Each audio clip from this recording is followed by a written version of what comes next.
আসসালামু আলাইকুম, সবাই কেমন আছেন? আমি ফুলকপির পাকোড়া বানাবো। এখন কড়াইয়ে গরম পানি বসায় দিছি, ফুলকপিগুলো দিয়ে দিব, দিয়ে একটু নাড়াচাড়া দিয়ে দিব। নাড়াচাড়া দেওয়ার পরে একটু হালকাভাবে ভাপিয়ে নিব ঢাকনা দিয়ে ডেকে। এখন আমি মশলাগুলা তৈরি করে রেখেছি আগে থেকেই।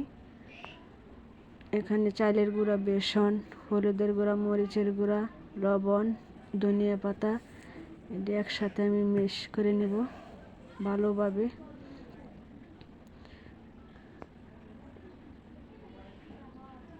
সুন্দরভাবে মিক্স করে নিয়ে অল্প অল্প করে পানি দিয়ে মেশাতে হবে।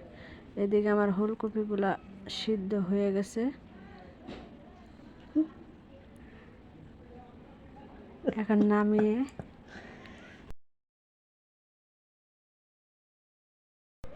একটা কড়াইয়ে তেল বসায় দিছি গরম করতে।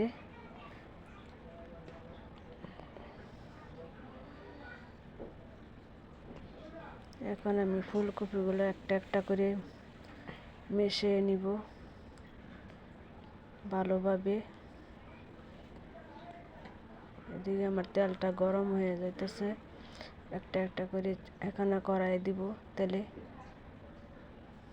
ভালোভাবে মেশাতে হবে।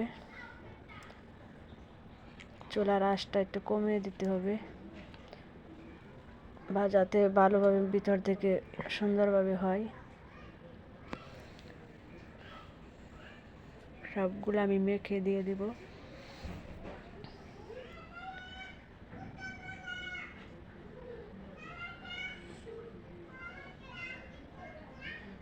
সবগুলা দিয়ে দিয়েছি। এখন আমি এক পিস করে উল্টে নিব একটা একটা করে। এখন দেখেন আমার ফুলকপির পকোড়াগুলো কি সুন্দর হয়েছে। এটা আপনারা শীতের দিনে করে খাবেন, অনেক মজা লাগবে। কালারটা দেখেন কি সুন্দর।